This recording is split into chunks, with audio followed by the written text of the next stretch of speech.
In the newest episode of Vinland Saga Season 2, we had a lot of really cool stuff go down. We had, of course, the ending scene with Thorfinn as he's being cut and ripped to pieces. And then, of course, you have the stuff with Olmar, Einar, and, well, Arnheid, the new character that has finally been revealed of who her identity is. So we're gonna talk all about that in this episode. Before we go into it, I wanna mention as well, if I miss or get something wrong, let me know. This is a first impressions reaction after all. I'm not gonna get everything right, so I wanna put some comments right now on the screen highlighting what I got wrong last episode. I do apologize for that. So let's go ahead and get into Vinland Saga Season 2, Episode 3.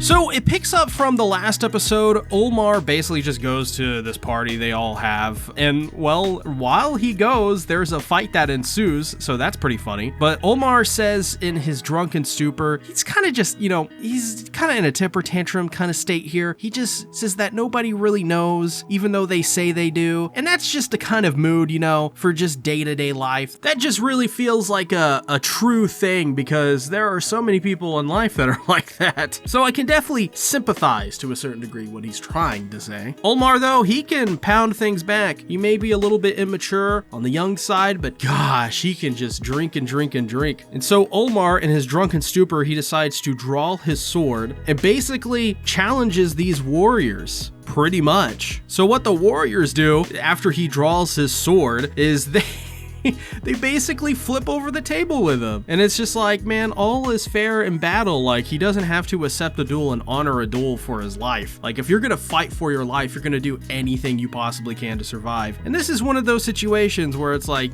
you try to, tempt us, we're just gonna show you immediately how stupid you can be. And they do. They humiliate him by doing that. And so Olmar starts to cry. He just can't handle it. He claims that he's a nobody. He's accomplished nothing, which is a sentiment that, even a lot of people today have, So I could definitely feel his pain once again. So one of the warriors basically tells him that to become a man, all he has to do is kill a person. And once he realizes how fragile people are, he will grow up. So their idea is to basically kill Einar and Thorfinn. And all I'm gonna say is you better be prepared because Thorfinn doesn't seem like a guy to be messed with, and Einar, while we don't know any of his combat abilities, I still wouldn't mess with him anyways either. So Einar is doing his morning rituals when he hears Thorfinn screaming. Thorfinn clearly has mental health issues, that's for sure. Some sort of PTSD going on because he just for some reason does this sometimes. He has a horrible nightmare or dream and he wakes up screaming. And it feels like when he wakes up, from the way it looks like, he's not even like fully,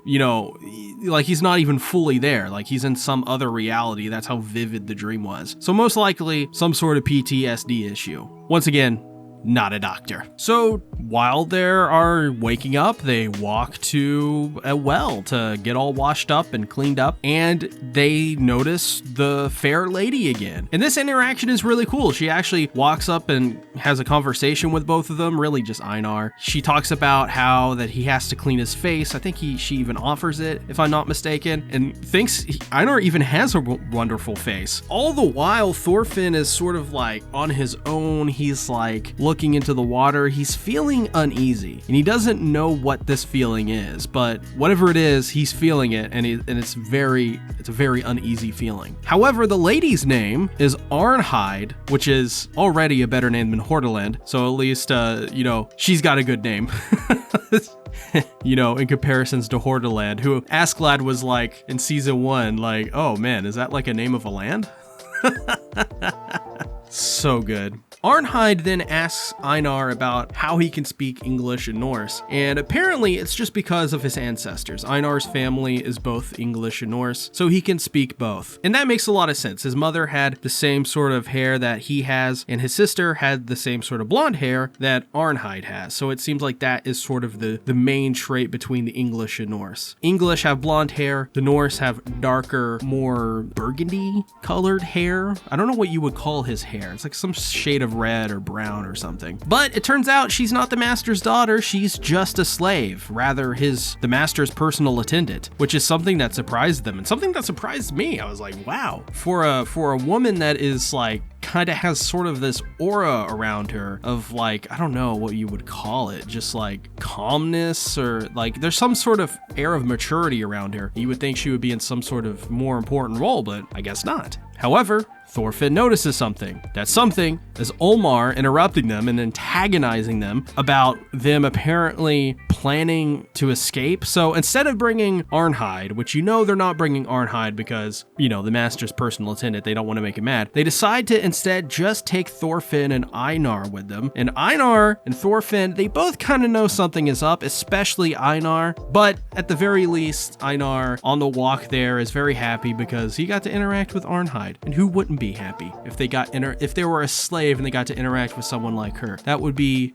probably one of the top 10 moments of his entire life. So initially, Olmar decides to face off with Einar, but it's actually Thorfinn instead who offers to go up against Olmar instead of Einar. This is just really sad that Thorfinn would do this. At the same time, it's also heroic, but as we learn later on in the last part of this episode, why this is kind of sad. But while this happens, Snake, their boss, wakes up demanding breakfast from his grandpa, and his grandpa is just like, make it yourself, you'll figure something out, I'm out here tilling the lands, you're doing nothing. Snake's like, why would I cook for myself? This is ridiculous. I'm gonna go see what the guys are up to. So he gets on his horse, he, you know, starts making his way over to where the lads are, and while that's happening, the lads are trying to basically big league Thorfinn and intimidate him. He even slashes Thorfinn across the chest, but he doesn't even budge. It goes to show how much of a sentinel Thorfinn is. I guess he learned a lot from Thorkel. And that's when Mr. Old Sleepy arrives on the scene. He sees them immediately just being slashed. Like, Thorfinn is just, he's got cuts everywhere on him. Einar is begging for them to stop. It's just this brutal, honestly, it's sort of hard to watch. It's this brutal scene, man. Thorfinn then says to him, he says, why do we have to fear death? And then he goes on to talk about how nothing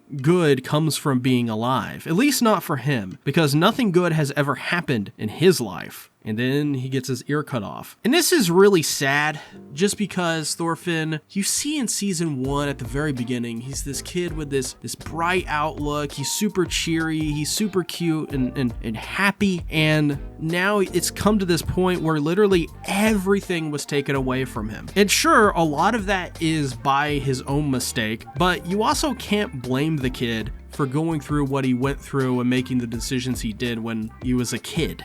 You just can't blame him for that necessarily. It really does feel like Thorfinn at this point, he just doesn't care. He doesn't care if he lives or dies. I don't even know what his motivation is. Like, why he's still doing this. Is it just for a sense of feeling to atone for something? Or is it just because he can't die? Like, he won't let himself die, so he's just in this state of, I don't even know, like undead, like just dwelling. But it all stops anyways, because Snake stops him from basically going and cutting out one of his eyes. And the episode ends with him asking for an explanation. I'm really excited for the next episode of Vinland Saga because I really like the character building and what we got here in this episode. I thought it was really phenomenal. It would really just go to show that Thorfinn is a character that has just a lot of trauma and a lot of sad things happening in his life. And I hope by the end of the season, we get a little bit of a happier Thorfinn. Or at the very least, throughout this season, we see Thorfinn learn how to get back his happiness. Either way, my theories on this is that by the end of this arc, whatever it is,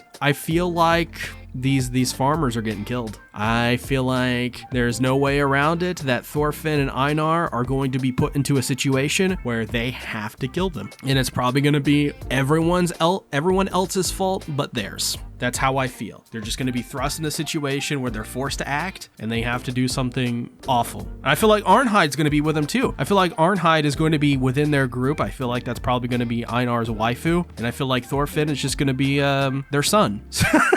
That would be funny.